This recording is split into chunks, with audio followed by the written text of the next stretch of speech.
Hi, everyone. I am immigration attorney Pratibha Agarwal. I'm an immigration attorney here in Washington, D.C., and I wanted to come and talk with you about 3 different USCIS interviews that I attended within the last 2 weeks. One of them was in Sacramento, California. The other 2 were in Washington, D.C. We represented our clients in person in Washington, D.C., and by phone in Sacramento, California. We have clients all over the United States, and we provide interview representation with any of our immigration matters. So let's talk about the first interview that I attended this week. It was a family-based green card interview in Washington, D.C. Here's the background on the couple. The wife was a U.S. citizen. She was married to a Portuguese citizen who lived in Paris. They had a child together. The interesting thing was that they were married to each other a while back. They divorced and now they were remarrying. The husband had last entered the U.S. on ESTA, and they got married and didn't file the adjustment of status application. So that's the green card application that was not filed for at least a year after the green card applicant had entered on ESTA. There were a couple of wrinkles in this application, in this interview process. ESTA allows you to stay in the U.S. for 90 days. It's usually used by Europeans, where the country is allowed to basically have this sort of express sort of visa where they come in using this. They have to fill out a quick form online. They can use their European passport usually to come into the country. And then they're only allowed to stay for 90 days. You're not allowed to extend that status. It's sort of like a visitor status, a tourist status. You're not allowed to extend that status, and you are not allowed to change that status to anything else. So you can't come in on ESTA, and you can't become a student. If you enter on ESTA, you can't just apply for an employment-based green card necessarily, right? So these are the types of things that are not permitted on ESTA. So here, with our Portuguese citizen who came here, married a U.S. citizen, we were able to apply for a green card because there is an exception to this rule on ESTA change of statuses, such that you can marry a U.S. citizen. If they sponsor your green card, then you are allowed to change your status even though you entered on ESTA. Your permission to be here on ESTA could have expired, so you could acquire unlawful presence in that time. So you can still apply for a green card if you were here or you entered last on ESTA and you married a U.S. citizen. Okay, so the situation here was pretty easy to prove that the marriage was real. Clearly, they had a child together. They had spent a lot of time together. They were living together. The marriage was new, so we didn't need a ton of financial commingling type documents. You have a child, it kind of gives you a leg up on applying for a green card and showing that your marriage is real. All right, but others can still apply even if you don't have a child. So that's just something to keep in mind. We were able to get this green card approved in less than 24 hours after the interview. The interview was really smooth. It went well. The USCIS officer asked the petitioner, so the U.S. citizen spouse, some questions. The officer also asked the applicant, the green card applicant, some questions about his name, his birthplace, a country of citizenship, things like that. And then not many other questions on bona fide marriage were asked. So that was very, very good. The one wrinkle in this that I noticed that was interesting was that the officer didn't seem to understand the concept of unlawful presence. So the unlawful presence is acquired. So basically each day that you're here in the U.S. without permission. So if you entered the U.S. illegally, or if you came on any kind of visa, and that permission to be in the U.S. expired, each day after that, you're acquiring something called unlawful presence. So this can be problematic in some types of visa applications. But if you're marrying a U.S. citizen, it really doesn't make you ineligible. You can still apply for a green card if you entered legally and you're accruing some unlawful presence. As long as you entered legally and you're marrying a U.S. citizen, most of the time you are still eligible to apply for a green card. That's what we had here. The officer kept insisting that there was no unlawful presence because he didn't have an illegal entry. Just remember, that's a common misconception. was interesting. The USCIS officer was not aware of what the law was in this situation.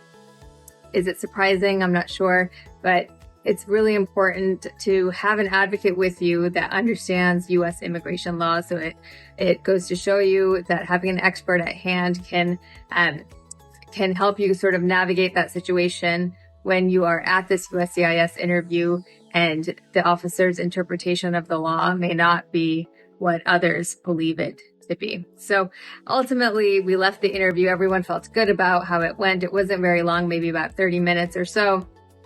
And our client was approved, which is very, very exciting. Everyone was thrilled.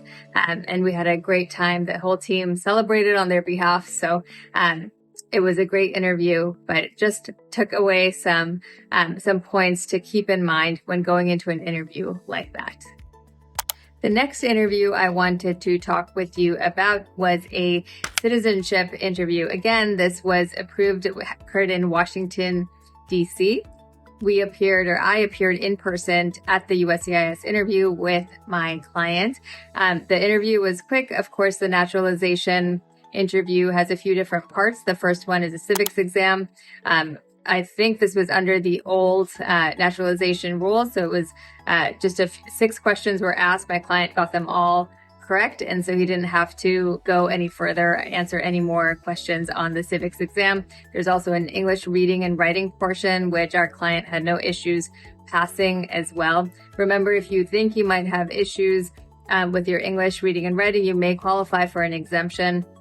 Even there are medical waivers available. So if you have some issues with citizenship, just keep in mind that you may still be able to qualify for citizenship if you're not able to get through the exam, or if there's a medical disability, or even if you speak a different language. There are certain accommodations that can be provided in some situations. So it's important you consult with an immigration attorney for that. So our client went through the civics exam, the English reading and writing exam, answered some questions about themselves, about himself.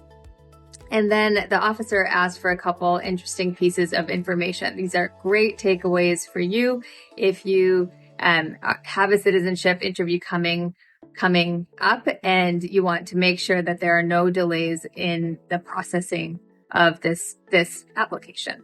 So one of the things that the officer asked for was proof that the client had paid their taxes, right? So what we were able to do was pull up the information from the IRS website and show the officer right then and there at the interview that the balance owed for my client with the IRS was 0. So the officer accepted that.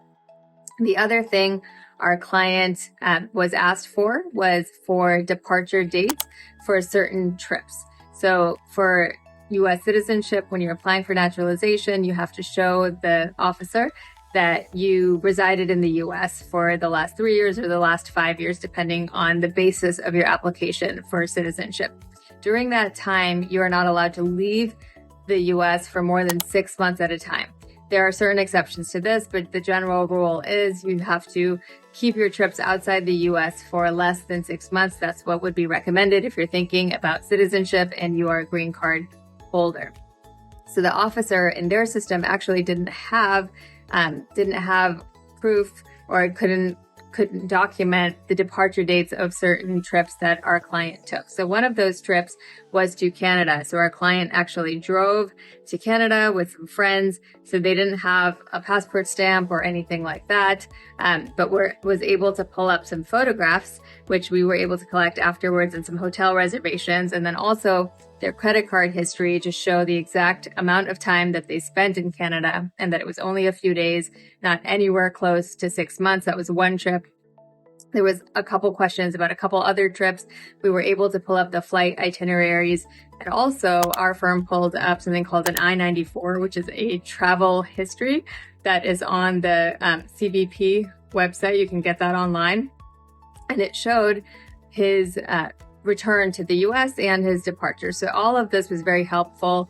We were able to submit it online, and our client was approved within less than 24 hours.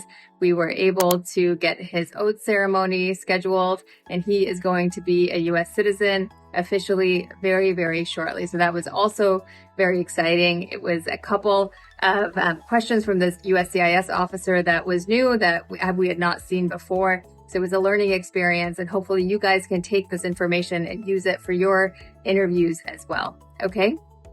The last interview I want to talk to you about was in Sacramento, California, and our client was attending a VAWA adjustment of status interview. So a VAWA green card interview. The VAWA had already been approved. That's something very important for you to know if you're applying for VAWA and a green card. If your VAWA is approved and you're scheduled only for a green card interview, although it may make sense for you to refresh your memory on the VAWA, the abuse that you experienced, really the interview is focused on your eligibility for a green card based on this VAWA petition. So this interview was actually pretty fast. The wait was very long, maybe about 2 hours or so. The interview was only about 15 to 20 minutes. The client was asked about his biographic information, his name, his last entry into the US, basically what date that he remembers, and then just information about his spouse that he's now divorced from and his daughter, really just factual information. He was approved that same day. It was a 15-minute interview. This is something I want to bring up. A lot of folks are very nervous about applying for something like VAWA, which is based on abuse in a marriage. If you're married to a US citizen or a green card holder and you're experiencing even emotional abuse, even if there's no physical abuse, this client had no physical abuse. It was mostly all emotional abuse, psychological and mental abuse. And the marriage was, I think it was about a year or two long. And they lived together, and his US citizen wife never applied for his green card. He applied for this green card and he was approved again within less than 24 hours after that VAWA adjustment of status interview. So this is very exciting. So in the last week and a half or so, we saw 2 green card approvals and 1 citizenship on its way. We're very thrilled to be seeing these results for our clients. If you have questions, if you're interested in immigration, it's still happening. I know it sounds very crazy these days in terms of everything that's happening out in the world, but these are still being approved. We encourage you to apply. We encourage you to get status if you're eligible. You can reach out to our firm at 703-348-1663, and we look forward to working with you. I'm Pratibha Agarwal, immigration attorney based in Washington, D.C., and our clients are all over the United States, and we represent them from start to finish. We're with you every step of the way.